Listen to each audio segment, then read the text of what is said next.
It was supposed to be a quiet weekend. I'd been running on fumes, work, family, all the invisible threads that pull you in every direction until you realize you've been clenching your jaw for months. So when I found a last-minute Airbnb listing 2 hours out of town, I booked it without thinking twice. It was an old cottage, tucked into the edge of a forest. Not modern, not chic, just still. No Wi-Fi, barely a signal, wood-burning stove, and the kind of silence you can feel in your teeth. Perfect. I told people I needed to write. That was only half true.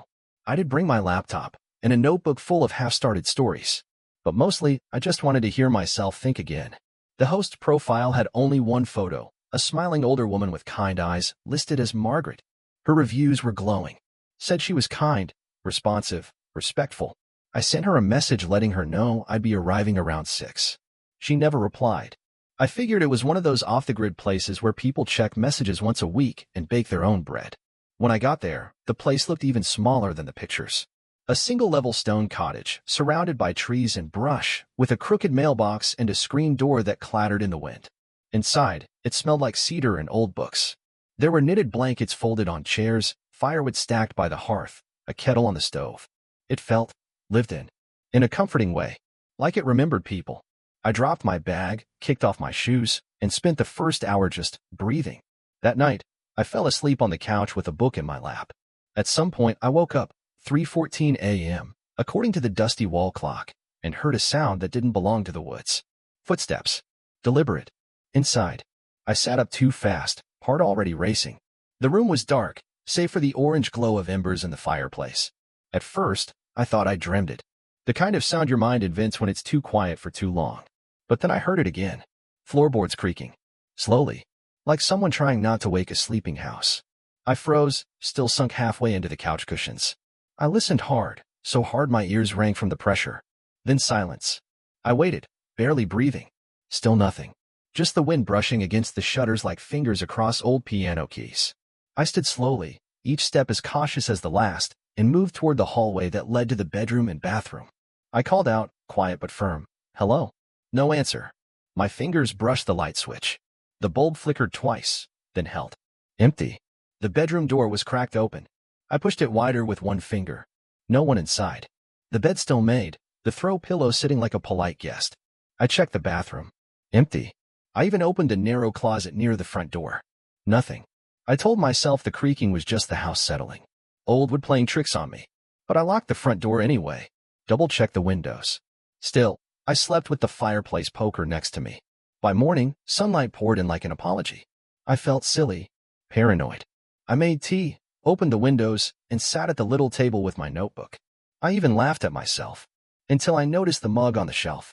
There had been 4 yesterday. Blue ceramic, each one chipped at the rim. Now there were 5. And one was wet. Like someone had used it, and washed it, recently. I stared at it for a long time, hands suddenly still. Then I opened the fridge. Something new sat inside. A small jar. Homemade jam. With a tag on it. Welcome back. I stared at the jar like it might blink. Welcome back. 2 words. Written in loopy cursive on a cream-colored tag, tied with twine around the lid. It was the same handwriting as the little laminated guide on the fridge. How to use the wood stove, where to find extra blankets. Only this jar hadn't been there yesterday. I was sure of it. I picked it up. The jam inside was dark, blackberry, maybe. Thick. Homemade. The kind of thing you imagine in gingham-covered jars at farmers' markets. I set it back down carefully, then checked the laminated card again. It said Margaret left a basket of preserves for longer stays. Usually on the second day. Only I hadn't seen or heard her. And the thing that clamped around my ribs wasn't fear. Not exactly. It was confusion with a pulse. I walked the perimeter of the house, checked for footprints in the soft ground outside. Nothing. No tire tracks. No bike. No signs of anyone but me. Back inside, I picked up my phone. Still no signal. No Wi-Fi. No way to message Margaret. I left the jam untouched. That night, I triple-checked the doors and windows again. Lit a fire. Kept the poker nearby. I fell asleep eventually, curled up in the bedroom under a heavy quilt. Around 2 a.m., I woke again. Not from sound. From cold. The fire had burned low. I pulled on a sweater and padded out to the living room to stoke the embers. That's when I noticed it. The notebook. The one I'd left closed on the table. Now open. To a blank page. Except it wasn't blank anymore. At the top, in the same looping handwriting. What do you want to remember? My mouth went dry. I hadn't written that. And I was alone, wasn't I? I stood there, staring at the page like it had spoken. What do you want to remember? Not how do you want to remember? Not why. Just, what? Like someone was offering me a choice. I closed the notebook gently, sat down in the chair, waited for some sort of logical explanation to surface. Maybe I'd written it and forgotten. Maybe the pen had leaked. Maybe my brain, too full lately, was finally leaking out the cracks. But when I flipped back a few pages, I saw my own handwriting, messy, rushed thoughts from earlier that day. Lists, sentences, edits. Nothing remotely like the cursive on that new line. I picked up the pen still lying there.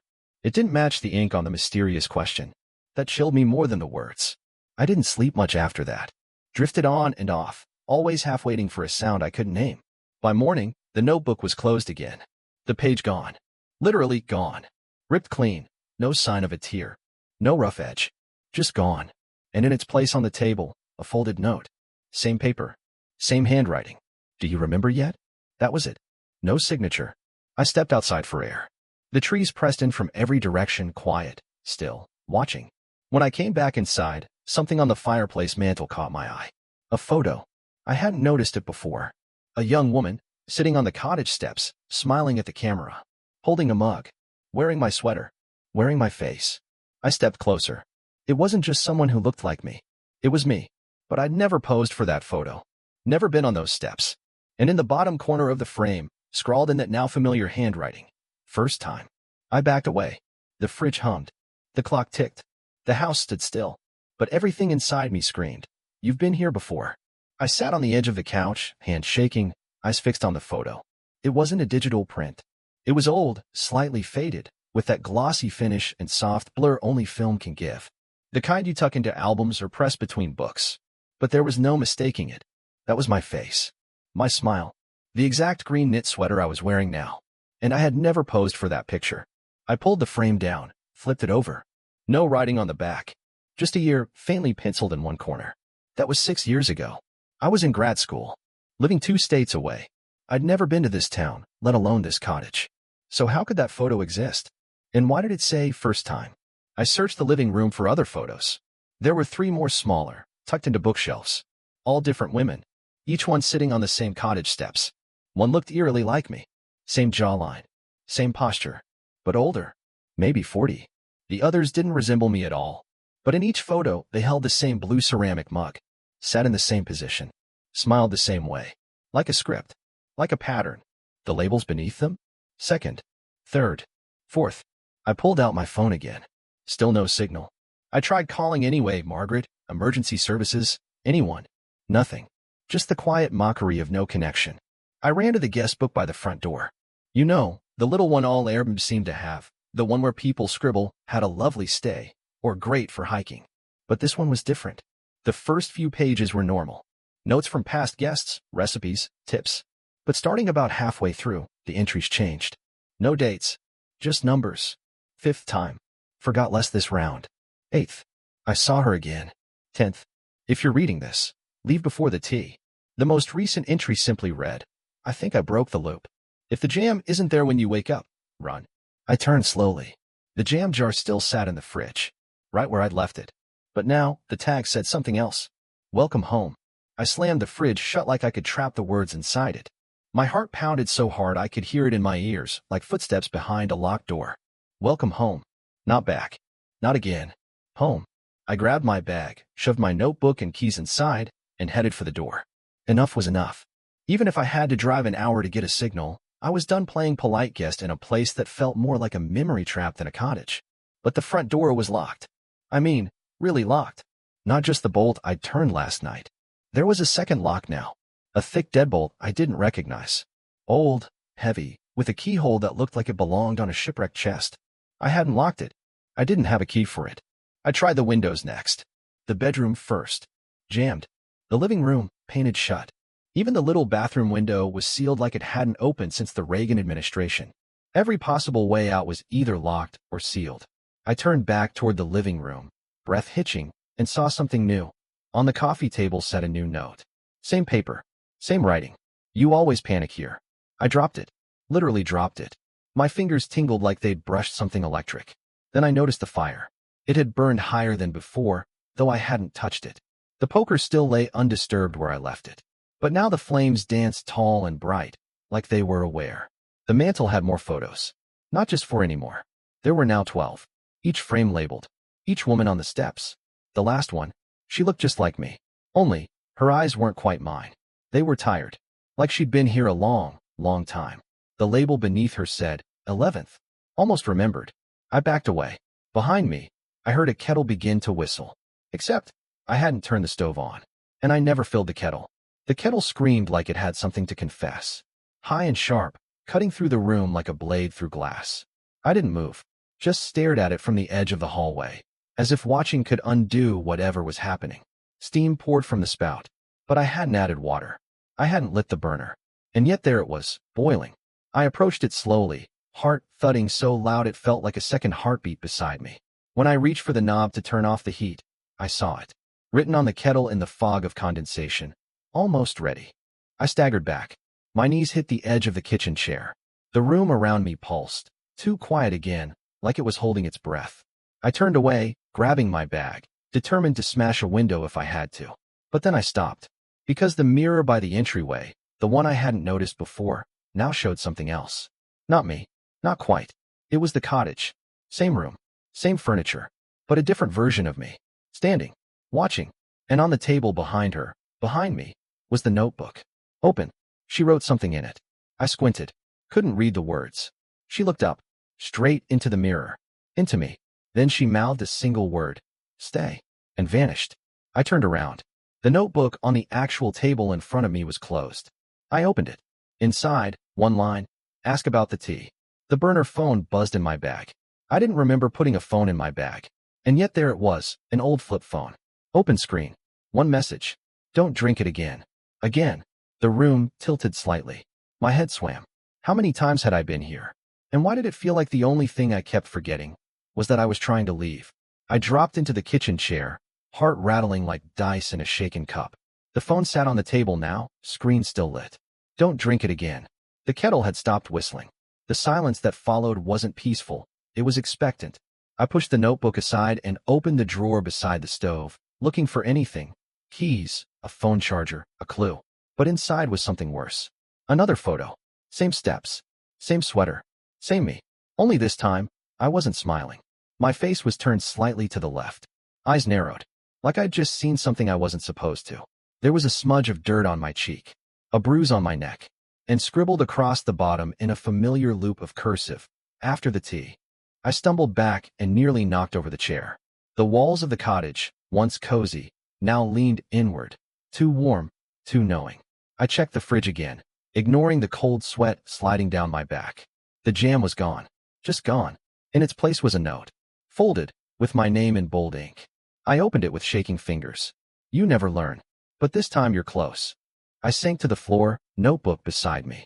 Pages fluttered open from the fan overhead. There, toward the middle. A sketch. The cottage layout. But with one extra room. Hidden behind the pantry wall. Labeled, cellar. I blinked. There hadn't been a pantry door, had there? I stood. Looked toward the kitchen. The shelves. And yes. Now I saw it. The faint outline. The sliver of hinges. I stepped forward, pressing my palm to the wall. It gave slightly under the pressure. Swung open. A narrow staircase spiraled down. No light. No handrail. Just cold air that smelled like rust and pine needles. And at the bottom, a faint flicker. Candlelight. Waiting. I turned back once, half expecting the cottage to vanish or rearrange itself. But everything was still. Too still. So I stepped down. And the door closed behind me. The sound of the door latching behind me was soft, almost gentle. Like a whisper that meant you're here now, and you're not going back. I stood in the dark, heart hammering so loud I swore I could hear it echo down the narrow stairwell. The candlelight flickered below, just enough to reveal uneven stone steps and damp walls. I held onto the edge of the pantry door for a second too long. Part of me still hoping this was just a dream. A weird, looping dream where nothing made sense and everything felt familiar. I took the first step, then the second. The air shifted with each footfall, cooler, heavier. Like the house was breathing differently down here. At the bottom, I found a small room. Not a cellar exactly. Not for storage. It was too deliberate. There were 12 chairs arranged in a circle, each one labeled with a number. 1 through 12. Only 3 were occupied, and one of them held me. Not exactly me, but a version of me. Eyes closed, hands folded, wearing the same sweater, the same jeans. Still, like a mannequin. The woman to her left, my left, was different. Older. Her skin was paler than mine, hair pulled into a loose braid. She looked like she'd been sitting for a very long time. The third chair held someone I didn't recognize. A man, mid-30s maybe, quiet, eyes open, watching me. His expression was calm. "You're early this time," he said. My throat clenched. "What is this?" He gestured to the empty chairs. "The rest haven't caught up yet. But they will." I shook my head. "I'm leaving. I don't care what this is." "You've said that before." "I've never," he tilted his head. "Claire, you've said it every time." That stopped me cold. He stood, slow and deliberate, and stepped toward me.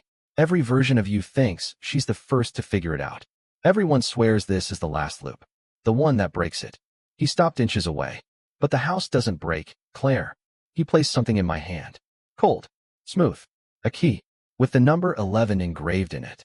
"You can sit down," he said. "Or you can open the door upstairs. But if you open it before you're ready." He glanced at the frozen version of me in the chair. "You'll just end up here again. Sitting. Waiting." I looked at the key. Then the stairs. Then the version of me who looked almost peaceful. I asked quietly, "What happens if I don't choose either?" He smiled, and for the first time, it looked almost sad. "Then maybe that's the real way out." I stood there, the key heavy in my hand, trying to feel for something solid, logic, memory, anything that didn't slip away the second I touched it. The man, whoever he was, had stepped back, leaned against the wall like he'd seen this play out before. Like he was waiting for the familiar disappointment of déjà vu. 12 chairs. 3 filled. 9 waiting. I looked at the one with my number. 11 etched into the wood, faint but there. I didn't sit. Not yet. Instead, I turned back toward the stairs. "I'm going up," I said. He didn't stop me. "Just remember," he said, "if the jam is still there." "I know," I snapped too loud. "Run." He tilted his head. "No. If the jam is still there, it means you left it." That froze me. I turned slowly. "What?" "You've been looking for Margaret," he said. "But you stopped too soon." My stomach dropped. "You think the host never shows. That she's a mystery. But she's not." He nodded at me. "She's always you." Eventually, the stairs swam in front of me. "I don't believe you." He shrugged. "You don't have to. You'll remember either way." I climbed the steps in silence, my hand tightening around the key. When I reached the pantry door, I hesitated. It opened easily now. The kitchen was still. The cottage exactly as I left it. Only different. The photos were gone. The fire was cold. And on the table, where the jam had been, sat a guest book. Open. To a new page. Written in neat handwriting. "Thank you, Margaret. Beautiful home. Hope to return someday." Signed, L. Kramer. Today's date. I looked around wildly. The mugs were clean. For on the shelf. A suitcase sat by the door. Not mine. I heard movement outside. The crunch of tires on gravel. A car door. Footsteps. Someone approaching the front door. A new guest. Coming here. To the house. My house. The key in my hand was warm now. I looked at it again. No longer 11. Now host. The moment the label on the key changed, I swear the walls exhaled. Like the house had been holding its breath, waiting for me to catch up. I backed away from the door as the knock came. 3 polite taps. Not urgent. Not impatient. Just expected. The suitcase by the wall wasn't mine. But the sweater folded neatly on the chair? It was. And in the mirror across the room, I caught my reflection. Same face. Same clothes. But the eyes? They were older. Not aged. Just knowing. Like I'd seen this happen. Like I had welcomed someone before. The knock came again. I didn't answer. Instead, I stepped back into the kitchen, mind racing. If I had become the host, if Margaret was a role, not a person, what had I been every time before? And why couldn't I remember? The journal was back on the table. Open. Blank. One line appeared as I watched. Ink blooming across the page in that now familiar cursive. "Your turn now." I wanted to run. Slam the pantry door. Tear through the walls. But something else pulled me forward. I opened the front door. A young woman stood there. Mid-20s. Tired eyes. Soft smile. "Hi," she said. "I'm Nora. I booked the cottage." I nodded slowly. "Come in." She stepped inside. Took in the firewood, the blankets, the gentle silence. "It's beautiful," she whispered. I smiled. Reflex. "I hope it gives you what you need." As she set her bag down, I noticed the corner of a notebook poking out from the zipper. Familiar. Too familiar. I walked back to the kitchen. The guest book now had 2 entries. One from me, written without memory, and one from Nora. Something about this place feels remembered, like I've been here in a dream. I touched the fireplace mantle. The photos had returned. All 12. My frame was now last. Beneath it, one word, caretaker. The loop didn't trap people. Not really. It transformed them. And Claire, guest number 11, had finally crossed the line between story and setting. Not stuck. Not lost. Inherited. That night, I lit the fire without thinking. The motion came naturally, like setting a table you've set 100 times. Nora had gone to bed early, said she needed rest. I'd nodded. Of course she did. They all did. I sat in the living room, notebook in my lap. Not Lydia's. Not Margaret's. My own. Pages blank. Waiting. The burner phone buzzed once from the drawer. I hadn't touched it since the cellar. I didn't need to. The house was quiet now, the kind of quiet that lives under your skin. Not threatening. Not safe either. Just aware. I rose and checked the fridge. The jam was back. Single jar. New label. For her. I left it where it was. Outside, the wind moved through the trees like it was looking for someone. But the house held firm, warm and still. I understood things now. Not all of it. Not how it started. Not how many others there were before me. But enough. Enough to know that some places remember. And some ask you to do the same. I added a page to the guest book. Nora seems kind. Hope she makes it to the cellar before the loop decides for her. I placed the journal beside the couch, exactly where it would catch her eye. Then I poured myself tea. It was bitter, but I drank it. And when the fire died low, I went to bed in the host room, the one behind the kitchen, the one I hadn't opened until today. In the morning, the kettle would whistle again. And Nora would begin. The house would remember her. And one day, if she stayed long enough, it would ask her the same question. Do you want to remember? I think she will. I think she's almost ready. And if she forgets, I left her something in the mirror. A version of me. Just watching. Just in case.